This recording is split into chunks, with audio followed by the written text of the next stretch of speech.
नमस्कार दोस्तों, स्वागत है आपका हमारे चैनल बालाजी रिपोर्टर में। और आज आप देखेंगे ये रिश्ता क्या कहलाता है में क्या होगा।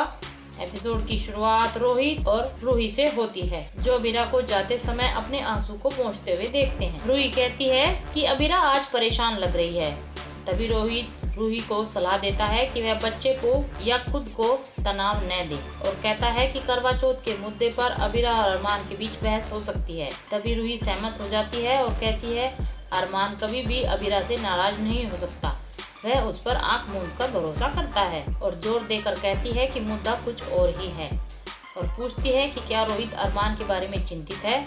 तभी रोहित जवाब देता है कि वह अरमान के लिए चिंतित है, जैसे रूही अपनी बहन के बारे में चिंतित है। तभी रूही उसे अबीरा को अपनी बहन न कहने के लिए कहती है। रोहित सहमत हो जाता है और कहता है कि वह अरमान से बात करके पता लगाएगा कि क्या हुआ, जिस पर रूही भी सहमत हो जाती है। वहीं दूसरी ओर कंबल के नीचे लेटी हुई अबीरा अपने बच्चे से कहती है कि उनके पिता उनसे प्यार करते हैं, लेकिन समस्याओं के कारण चिंतित है। यही वजह है कि वह आभूषण के लिए दबाव डाल रहे हैं।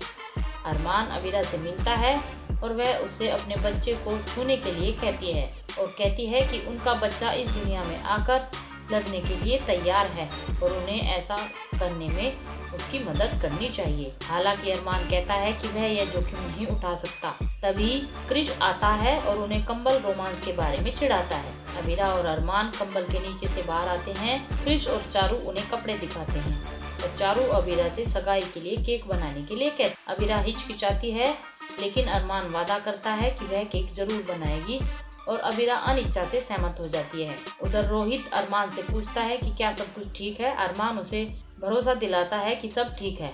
अगले दिन दादी साहब चारू को एक पारिवारिक विरासत की अंगूठी उपहार में देती है और पूछती है कि वह क्या नीरज को पसंद करती है। चारू खुशी से कहती है कि वह उसे पसंद करती है। नीरज और उसका परिवार सगाई के लिए आ जाते हैं। दादी साहब कहती है कि अबीरा और अरमान के आने के बाद सगाई शुरू करेंगे। क्रिस उन्हें बुलाने के लिए जाता है, लेकिन दूल्हे की मां सवाल करती है कि उसे बाहर जाने की क्या जरूरत है। यह पूछते हैं कि क्या वे घर में नहीं रह रहे। क्रिस जल्दी से समझाता है कि वे अंदर हैं। अरमान देखता है कि अबीरा तैयार नहीं हुई है और परेशान लग रही है। वह उसे तैयार करने में मदद करता है और सगाई में ले जाता है। उधर चारू और नीरज एक दूसरे को अंगूठी पहनाते हैं और सभी उन्हें आशीर्वाद देते हैं। क्रिश अपनी बहन चारू को मजाक में चिढ़ाता है। फिर फोटो सेशन शुरू हो जाता है। परिवार के सदस्य अबीरा की नाखुशी को नोटिस करते हैं।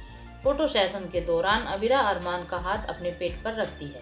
उधर मनीष सगाई में आ जाता है। संजय उसके पास जाता है और पूछता है कि बिना बुलाए क्यों आए हो। वह मनीष के साथ बदतमीजी करता है और जाने के लिए कहता है। मनीष बताता है कि उसे सगाई के बारे में नहीं पता था। वह जाने ही वाला होता है कि दादी सा आती हैं और पूछती हैं कि वह इतनी देर से क्यों आए और सुरेखा और स्वर्णा कहाँ है। मनीष उन्हें बताता है कि उन्हें सगाई के बारे में नहीं पता था।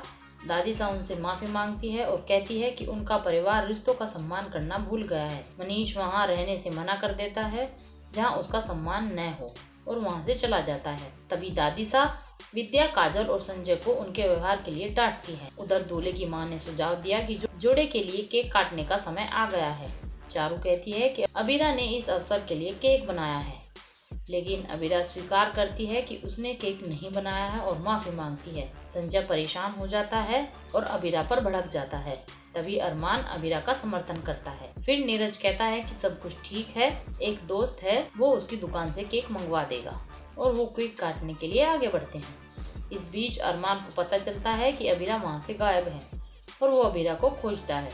अबीरा अलमारी में रो रही होती है और एपिसोड यहीं समाप्त हो जाता है। कल आप देखेंगे चारू खतरे में है और अबीरा उसकी मदद करने का फैसला करती है। क्या अबीरा चारू की मदद कर पाएगी और फिर एक बार बन जाएगी सबकी नजरों में दोषी? अपनी राय हमें कमेंट्स के जरिए जरूर दें, और हमारे चैनल को लाइक, शेयर एंड सब्सक्राइब करना ना भूलें। आप सभी का धन्यवाद।